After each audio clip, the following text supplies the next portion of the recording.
இப்போ எல்லாமே இங்கேருந்து பார்க்குற தூரத்துக்கு நம்ம லேண்டு தான் எல்லாமே. கண்டு கட்டின தூரம் வரைக்கும். ஆமாம். இது எவ்வளோ ஏக்கர் இருக்குங்கய்யா? ஒரு 1000 ஏக்கர் இருக்குது. இப்போ நாங்கள்லாம் இப்போ சொந்தமாக விவசாயம் பண்ணுறதில்ல, எல்லாமே குத்தகை கூட்டாச்சு. உங்களோட பேசிக் வந்து விவசாயம் தான் தெரியுது. இப்போ வரைக்கும் விவசாயம். ஆமாம் ஆமாம். பாரம்பரியமாக விவசாயம் இல்லை, செய்யல. எங்களுக்கு வேறு தொழில் தெரியாது. அது தொழில் தெரியுதோ இல்லையோ, பட் இது வந்து எங்களுக்கு கிடைக்கிற அந்த இண்டிபெண்டன்ஸு.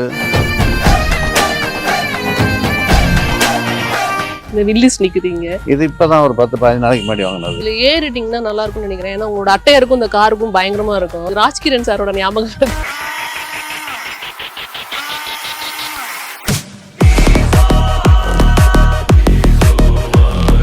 எனக்கு காரும் பிடிக்கும், தம்பிக்கும் கார் பிடிக்கும். தம்பிக்கு கொஞ்சம் ஆன்டிக்காக பிடிக்கும். அந்த கேர் ஒன்று வந்துட்டுமா எனக்கு ரொம்ப நாள் ஆசை. எங்கே வாங்கினீங்கன்னு திருச்சியில் வாங்கணும். எங்கேயாச்சும் ஹில் ஸ்டேஷன் போனோம்னா ரூமுக்கு பதிலாக இதில் தங்கிடுவோம். அதிலே தங்கிடலாம். ரூமில் எடுத்தாலும் நான் வந்ததுலேருந்து நோட் பண்ணேன், எல்லா கார்லையுமே ஈகிள் வச்சிருக்காங்க. என்னமோ சொல்லுவாங்க, நல்ல ஆஸ்பீஸாக இருக்கும்.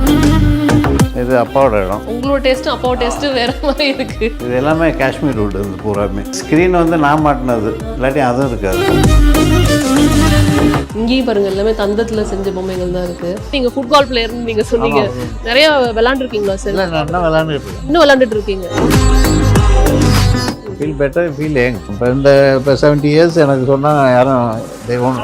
பாரம்பரியமா விவசாயம் இல்லை, செய்யல. எங்களுக்கு வேறு தொழில் தெரியாது. ஏன்னா அப்பா வந்து இயற்கை விவசாயத்தை வந்து ஊக்குவிச்சாங்க. ஆமாம், அது ஒன்று. ரெண்டாவது தொழிலுங்கிறது வந்து இந்த தொழில் வந்து யாரையும் நம்ம டிபெண்ட் பண்ணி ஒரு யாருக்கும் பயப்பட வேண்டிய அவசியம் இல்லை. அது தொழில் தெரியுதோ இல்லையோ, பட் இது வந்து எங்களுக்கு கிடைக்கிற அந்த இண்டிபெண்டன்ஸு, நல்லா விவசாயம் தான் எங்களுக்கு அது நல்லதாக தெரியும். ஓரளவுக்கு வந்ததுக்கப்புறம் எல்லாரும் ஒரு பிஸ்னஸ் தொடங்கணும்னு ஆசைப்படுவாங்கல்ல. ஆனால் வந்து அது தெரியாதனால பிரச்சனை. தெரியாததுனால பிரச்சனை. உங்களுக்கு ஆசையில் ரிஸ்க் எடுக்கிறேன். நான் சில சின்ன சின்ன பிஸ்னஸ் பண்ணேன், பட் அது சூட் ஆகலை. சூட் ஆகலைன்னா நம்ம ஃபேமிலிக்கு அது சூட் ஆக மாட்டேங்குது. சின்னதாக ஆரம்பித்தா பெருசாக ஆரம்பிக்கிறாங்க. பெருசாக ஆரம்பிக்கிற அளவுக்கு நம்ம பண்ணிவிட்டு நாளைக்கு போய் அதில் தப்பாக போயிடக்கூடாது. ஏன்னா நம்ம ஒரு பெரிய பிஸ்னஸ் ஆரம்பிக்கும் போது ஏதாச்சும் அதில் ஃப்ளாப் ஆனிச்சுன்னா வெளியில் என்ன சொல்லுவாங்க, இருக்கிறத விட்டுவிட்டு ஏன் தேவையில்லாமல் போய் இதெல்லாம் பண்ணிக்கிட்டு இருக்காரு அப்படிங்கிற பேச்சு வரும். எங்கள் அப்பாவே கூட சொல்லக்கூடிய வாய்ப்பு வரும்.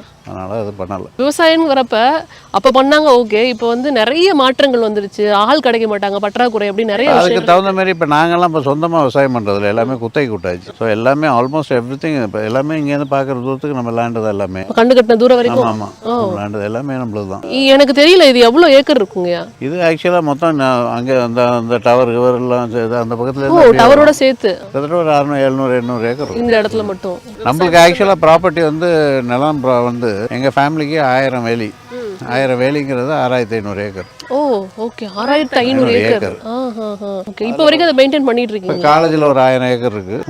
தேவஸ்தானம்னு கோயில் இருக்குது, அதில் ஒரு 1000 ஏக்கர் இருக்குது. பாக்கி எங்கள் ஃபேமிலிக்குள்ளே பிரிச்சுக்கிட்டாச்சு. ஏன்னா இந்த காலேஜுக்கு வந்து 1000 ஏக்கர் கொடுத்து அதில் வந்து காலேஜ் கட்டி, அதில் காலேஜில் நீங்கள் காலேஜில் இருக்கிற இடம் வந்து 150 ஏக்கர் தான். பட் நம்ம காலேஜில் இதோட வருமானத்தை நம்ம மெயினாக நம்பி இருக்கல. காரணம் என்னென்னா, இங்கே இதில் வர வருமானம் அவங்க ஜாஸ்தி கரெக்டாக கொடுக்க மாட்டாங்க, பேருக்கு கொடுப்பாங்க. அது அப்பா இருக்க வரைக்கும் அதுலேயும் ரொம்ப அப்பாவை ஈஸியாக ஏமாற்றுவாங்கன்னா பரிதாபப்பட்டு விட்டுருவாங்க. அப்பா 2 மூட்டை கொடுக்குற இடத்துல 1 மூட்டை கொடுப்பாங்க, 1 மூட்டை கொடுக்குற இடத்துல விலையிலன்றுவாங்க.